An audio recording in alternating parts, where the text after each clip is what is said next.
Shalom Sobat ICC, berjumpa kembali di Devotion ICC dan saya ucapkan selamat tahun baru. Ya, saat ini kita masih ada di dalam suasana tahun baru, semangat yang baru, dan saya berdoa setiap saudara saat ini mengalami tahun yang luar biasa di dalam Tuhan. Dan saat ini saya mau mengajak saudara merenungkan sebuah cerita di Alkitab yang saya percaya akan membawa kita untuk semakin lebih semangat lagi menghadapi tahun yang baru bersama dengan Kristus. Nah, saya percaya bahwa setiap kita tidak terlepas dari masalah. Ya, baik itu masalah dalam pekerjaan, masalah dalam keluarga. Setiap hari kita bertemu dengan berbagai macam masalah. Baik itu dari yang sederhana maupun yang begitu kompleks sehingga menguras begitu banyak energi kita. Nah, kita akan lihat bagaimana kita bisa deal dengan setiap masalah-masalah yang kita miliki.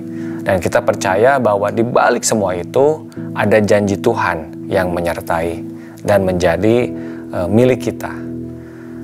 Sebuah cerita yang terkenal adalah tembok Yeriko, saudara, di mana saat itu Yosua sebagai pemimpin berikutnya setelah Musa yang membawa bangsa Israel masuk ke tanah Kanaan. Dan pada saat itu, setelah menyeberangi sungai Yordan, Yosua bersama dengan bangsa Israel harus mengalahkan kota pertama, yaitu Yeriko.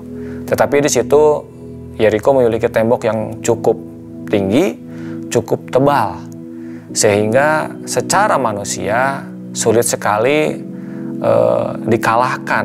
Ya, bangsa Israel mungkin punya pemikiran, wah bagaimana kita dapat mengalahkan mereka. Tetapi Tuhan memerintahkan Yosua untuk bersama dengan bangsa Israel dengan cara yang unik.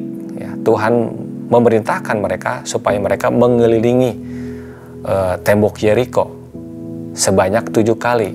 Ya, 1 hari 1 kali, dan di hari yang ke-7 mereka harus mengelilingi sebanyak 7 kali dan disertai dengan sorak-sorai. Dan kita tahu ceritanya bahwa akhirnya tembok itu runtuh dan bangsa Israel maju ke depan dan mengalahkan orang-orang yang ada di dalamnya.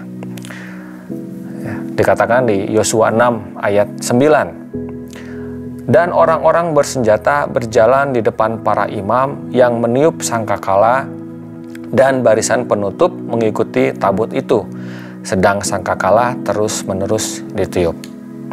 Di ayat 10 dikatakan, tetapi Yosua telah memerintahkan kepada bangsa itu demikian, janganlah bersorak dan janganlah perdengarkan suaramu, sepatah kata pun janganlah keluar dari mulutmu, sampai pada hari aku mengatakan kepadamu, bersoraklah, maka kamu harus bersorak. Di sini saya akan membagikan 2 hal ya yang sangat penting yang bisa kita tangkap dari cerita ini. Bagaimana ketika kita mengalami tembok masalah seperti yang dialami oleh bangsa Israel, ya, tembok Yeriko bisa dikatakan seperti masalah-masalah kita. Yang pertama yang harus kita lakukan adalah menghadapi masalah tersebut dengan konsisten dan juga dengan berani. Jadi ketika bangsa Israel mengelilingi, kita lihat bahwa justru Tuhan mau supaya bangsa Israel tidak menjauhi tembok Yeriko itu. Tetapi setiap saat bahkan mereka dekat dengan masalah itu, tembok Yeriko tersebut. Ya, hanya mereka beristirahat di malam hari ya untuk kembali besok untuk mengelilingi kembali. Begitu pula dengan kita ya sebagai orang percaya, kita perlu menghadapi dengan berani dengan kekuatan Tuhan setiap masalah yang muncul, setiap masalah yang kita miliki. Kita memang tidak bisa menghindarinya, tetapi mungkin ada dekat dengan kita. Tetapi kita perlu serahkan setiap masalah itu ke dalam tangan Tuhan, karena kita percaya di balik semua itu ada apa? Ada janji Tuhan, seperti yang Tuhan janjikan kepada bangsa Israel, yaitu kemenangan. Jadi kita perlu fokus kepada janji Tuhan, bukan kepada masalah. Kita perlu berfokus kepada janji Tuhan, bukan kepada tembok-tembok masalah tersebut. Ya, kita perlu berfokus kepada firman Tuhan. apa yang sudah dikatakan oleh firman Tuhan. Seperti dikatakan di Amsal 16 ayat 3, serahkanlah perbuatanmu kepada Tuhan, maka terlaksanalah segala rencanamu. Dan dikatakan di Yakobus 2 ayat 22, kamu lihat bahwa iman bekerja sama dengan perbuatan-perbuatan, dan oleh perbuatan-perbuatan itu iman menjadi sempurna.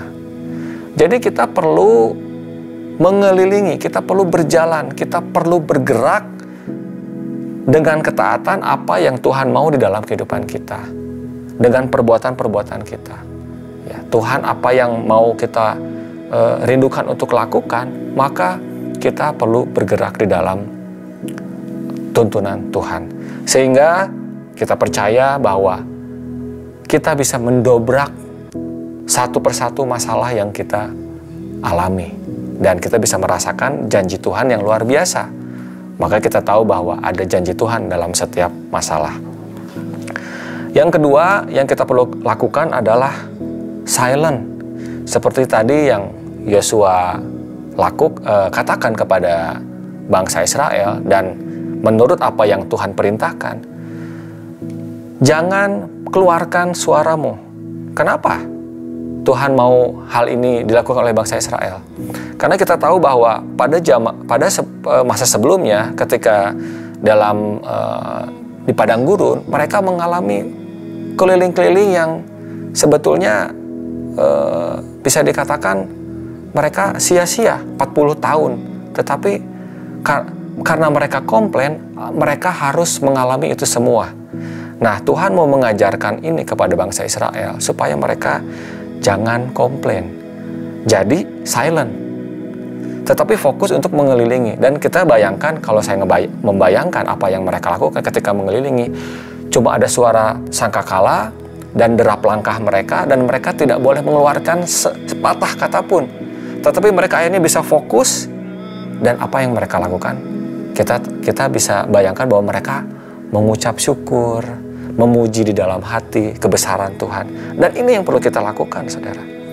Kita perlu kembali kepada Tuhan, mengucap syukur akan apa yang menjadi kebaikan Tuhan, supaya kita tidak berfokus kepada masalah.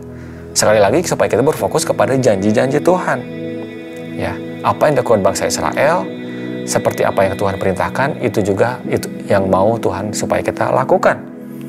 Dikatakan di Kolose 3 ayat 15 sampai 17, dan segala sesuatu yang kamu lakukan dengan perkataan atau perbuatan, lakukanlah semuanya itu dalam nama Tuhan Yesus, sambil mengucap syukur oleh Dia kepada Allah Bapa kita.